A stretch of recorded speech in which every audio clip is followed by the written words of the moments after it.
ओम श्री गणेशाय नमः। श्री शिव महापुराणे द्वितीयायां रुद्र संहितायां अथ अष्टादशो अध्याय।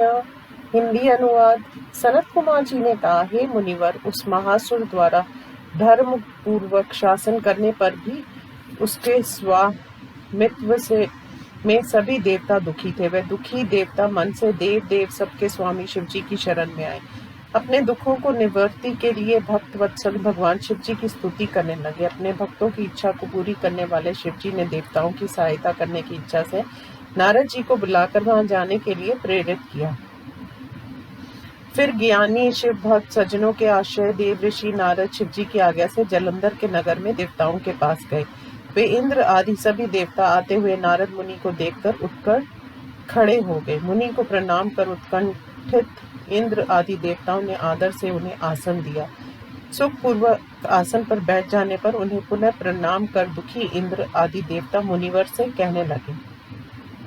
देवताओं ने कहा, हे दयालु मुनिवर, आप शिव जी के प्रिय हैं। हमें हमारे दुखों को सुनकर उनका शीघ्र विनाश कीजिए। जलंधर दैत्य ने हम लोगों को अपने अपने स्थानों से हटा दिया है। उसके स्वामित्व से हम बहुत दुखी हैं। सूर्य, चंद्र, अग्नि, धर्मराज, लोकपाल तथा दूसरे देवता भी अपने अपने स्थानों से हटा दिए हैं। बलवान उस दैत्य ने सभी देवताओं को दुखी कर दिया। अंत हम सब आपकी शरण में आए हैं। सभी देवताओं के मान मर्दन करने वाले उस जलंधर नामक महादैत्य ने युद्ध में विष्णु को अपने वश में कर लिया। वरदान के कारण विष्णु उसके वश में हो जाने के कारण लक्ष्मी सहित उसी के घर में निवास कर रहे हैं। हे महामती, जलंधर का विनाश करने का कोई यत्न कीजिए। आप हमारे भाग्य से यहाँ आ गए हैं। आप सदा हमारे कार्यों को सिद्ध किया करते हैं। सनत कुमार जी ने कहा, हे मुनिवर, देवताओं के वचनों को सुनकर दयालु नारद ने उन्हें आश्वस्त करके नारद जी ने कहा, हे देवताओं, मैं जानता हूँ कि आप सबको दैत्यों ने हरा दिया और अपने पदों से हटा दिया। अंत आप लोग दुखी हैं। मैं अपनी शक्ति के अनुसार आपके स्वार्थों की सिद्धि करूंगा। आप सब दुखी हैं। अंत में आप सबके अनुकूल हूँ। सनत कुमार जी ने कहा, इतना कहकर देवताओं को आश्वस्त कर मुनिवर दैत्यराज देखने के लिए जलंधर की राज्यसभा में गए। ऐश्वर्य संपन्न जलंधर नारद जी को आया हुआ देखकर भक्ति के साथ उठकर उसने उन्हें उच्च आसन दिया। उनकी विधिवत पूजा करके वह दैत्यराज चकित होकर हंसकर कहने लगा। जलंधर ने कहा, हे मुनि ब्राह्मण देवता, आप कहाँ से आ रहे हैं? क्या आपने कहीं कुछ देखा जिसलिए आप यहाँ आए हैं? मुझसे कहिए। सनत कुमार जी ने कहा, दैत्यराज की इन बातों को सुनकर मुनि नारद प्रसन्न होकर जलंधर से कहने लगे। नारद जी ने कहा, सभी दैत्य दानवों के स्वामी महामती जलंधर, समस्त लोकों के स्वामी तुम धन्य हो। समस्त रत्नों का उपभोग करने वाले तुम ही हो। हे दैत्य श्रेष्ठ, मेरे आने का जो कारण है उसे सुनो। जिसलिए मैं आया हूँ मैं उसे सब कहूंगा।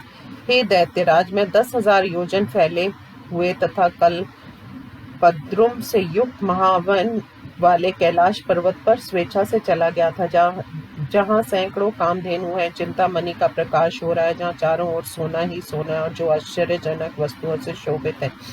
वहाँ पर्वतों के साथ बैठे हुए स्वर्ग सुंदर गौर वर्ण से युक्त 3 नेत्र वाले चंद्रमा जिनके सिर में है, ऐसे शिव जी को मैंने देखा। उसे देखकर मुझे आश्चर्य हुआ और मैं सोचने लगा कि इस प्रकार की स्मृति तीनों लोकों में कहीं है कि नहीं। हे दैत्येंद्र, तब तक मुझे तुम्हारी स्मृति का स्मरण हो आया।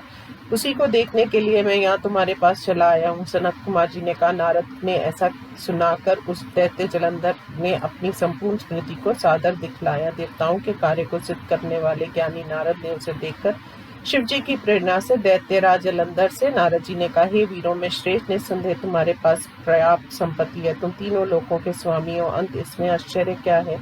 मणि, रतन, समूह, हाथी आदि जितने रतन हैं वे सब आज तुम्हारे घर में है। तुमने इंद्र का गज रतन ऐरावत ले लिया है।